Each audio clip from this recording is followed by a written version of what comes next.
Are you happy with how Attack on Titan has ended? That is a question I am so genuinely interested in, because Attack on Titan is such a popular series that so many people have consumed in so many different ways. Maybe you've been following the series since day one and you've even reread it so many times now to really get the deep layers of the story. Or maybe you just binged it recently and caught up to the anime, which, by the way, I will warn you, there will be manga spoilers in this video. But yeah, Attack on Titan is such a popular and intricate story that so many people have different ways of enjoying it and consuming it. And with the way the ending has played out, there's definitely been a lot of different opinions flying around. So in this video, I just wanted to give my thoughts on it and hear yours as well. But before we get into that, if you are not yet subscribed to the channel, be sure to hit that subscribe button and turn on the bell notifications. I definitely plan on doing more Attack on Titan content in the future, especially when the series is over and I get to reread it. But yeah, Attack on Titan for me is actually a very special series. It was actually the show that got me into anime in the first place. I watched Attack on Titan season 1 in my freshman year of college, which, by the way, why was it that everybody got into anime only once they started college? I guess by that point you got rid of all the high school stigma around watching cartoons. But yeah, after watching season 1, I absolutely fell in love with the story, so much so that I was just trying to replace the void that it left behind. So following that, I went on this crazy binge of just a whole bunch of different animes. But ironically, Attack on Titan was just not coming back. Season 2 famously took a very long time to get here. I think it was like 3 or 4 years or something like that, and by that point I was kind of a seasoned vet in the anime game, and I kind of got over / forgotten about how good Attack on Titan was. So when season 2 came out, I really just couldn't get back into the series anymore because I felt like I had to rewatch the first one. So because of that, I didn't watch season 2. When season 3 came out, I didn't watch that either. But when season 4 was announced as the last season, I knew I had to rewatch season 1 and catch up to the whole series. And that's exactly what I did. I binged through season 1 with my girlfriend. We also watched season 2 and season 3, and we caught up to season 4. And once we caught up to season 4, I was just watching weekly until the episode where Sasha died. After Sasha died, I couldn't help myself. I needed to know what was happening next, and that night, I binged through the rest of the manga. I didn't start until like 10 p.m. or something like that, so I stayed up till like 4 o'clock in the morning just binging through the entire story. And then the 2 most recent chapters I've read as they come out. But yeah, that's my experience with the story. I'm sure a lot of you have different ones. For me personally, I've really only taken it in as like a very surface level story and enjoyed the hype moments and the suspense and the excitement. Obviously, part of the reason Attack on Titan is so great is all the layers that Isayama really adds to the story. It's almost like he's giving you a bunch of situations of like how morality should be. It definitely has a lot of philosophical moments, a lot of political elements as well. And although I definitely recognize that, because of how quickly I consume the story, a lot of that doesn't really stick with me and I really don't focus on it that much. So overall, my opinion on the ending is that while it's definitely not perfect and there's some things that I have issues with, it still felt like Attack on Titan and it's been very, very enjoyable. I talked a little bit about this in my recent video about Jujutsu Kaisen ending within 2 years, but when the story kind of picks up its pace near the end, a lot of stories will struggle with moving away from what really made it great. And that just has not happened for Attack on Titan in my opinion. But when I look at Attack on Titan, the things that were really enjoyable to me were the mystery and the suspense and the excitement, coupled that with the action and of course the character development. Those elements in the story have still been there for me, even though the story has drastically elevated in terms of stakes. So let's talk about how the story has ended. Let's start with season 4 because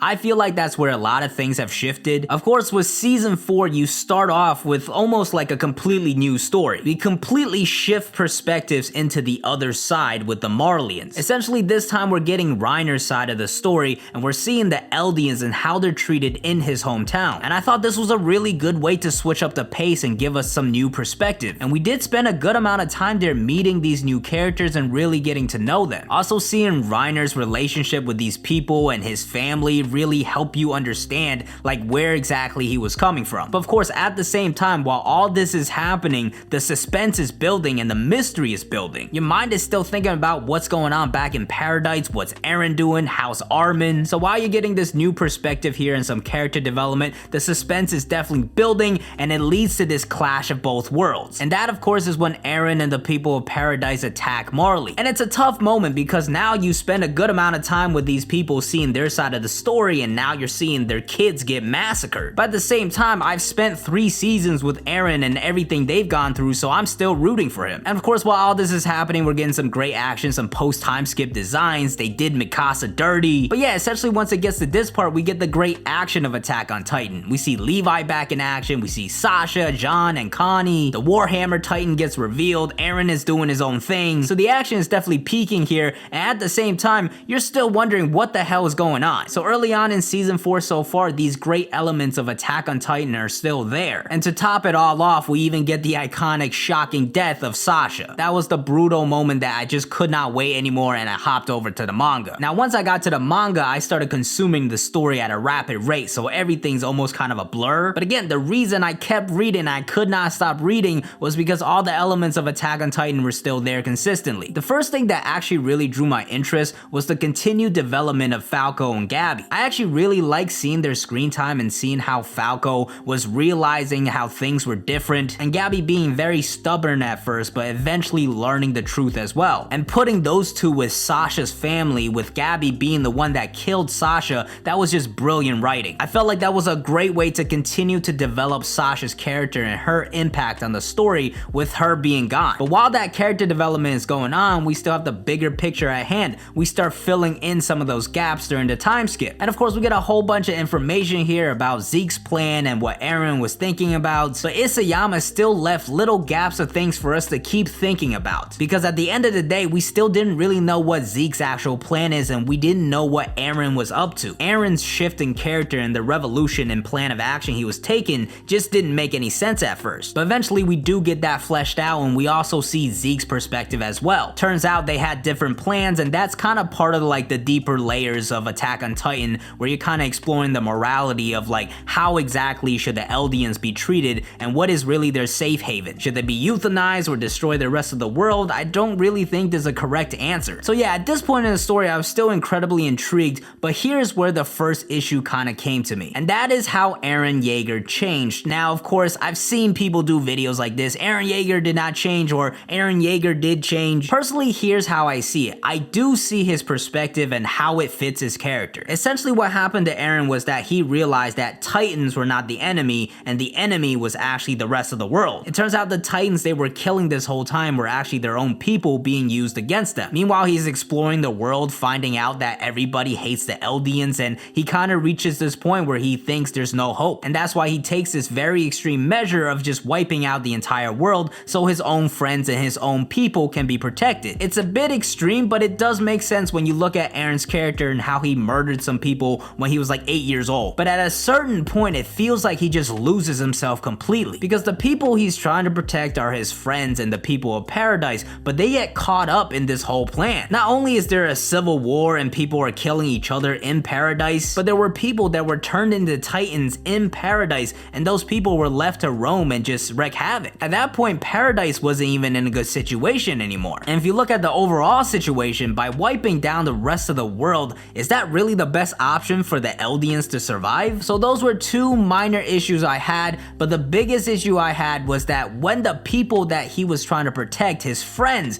went up against him, he pretty much said, okay, let's fight to the death. So at that point, he's kind of completely lost himself into this plan. Maybe he reached a point of like, he just can't go back anymore, it's already too late, he's too far deep. But I feel like he's almost kind of just become brain dead. Like, think about it, how many chapters now has Eren just been this gigantic skull that just has this blank look in his face? And maybe that's the message Isayama wanted to deliver, is that Eren completely kind of lost himself into this plan, to the point where the people that he's even trying to protect, like, they're not even benefiting anymore. There is also one more chapter left in the story, so there could be more stuff filled out. I still think there's a lot more to be revealed about the power of the spine, whatever you want to call it, Ymir, I guess. But yeah, Eren's change within the story was the first thing that really was kind of like, I don't feel like that completely hit. But I definitely do see where it's coming from, and it did not take away from the story for me, because during this whole mission to stop Eren, we still get a lot of good development. First off, before Eren even starts the rumbling, it was very suspenseful seeing like what was gonna happen. Was Eren going to meet up with Zeke? What was Eren's grand plan? I was still very much hoping that he was still good. But yeah, it turned out he completely changed, and that was kind of when the shift happened. But even after that, we kind of just go into this new segment of the story where it's this new alliance against Eren. And again, it's a lot of great action and suspense and drama. That one scene where Connie has to kill his old friend, that was brutal. brutal, and just the buildup of them trying to catch up to Eren to stop the rumbling, and the sacrifices we lost along the way, rest in peace Zoe Hange, all of that was still very Attack on Titan for me and was very enjoyable. But then of course we get to the last 2 chapters that has kind of stirred up a little controversy, and that's why I kind of wanted to make this video, because I wanted to see what people were actually thinking. But yeah, for me, these last 2 chapters, while they're not perfect like a lot of this ending has been, it's still been very enjoyable and it really does feel fitting. In 137 we kind of start off on this morality back and forth of Armin and Zeke, and then eventually it gets to the great action. Levi kills Zeke, they finally get to Eren, and the character developments and the relationship developments throughout the story deliver with these moments. John being the one to blow up Eren was super fitting because of how much screen time they got together. And then of course we get to 138, which is pretty much Isayama taking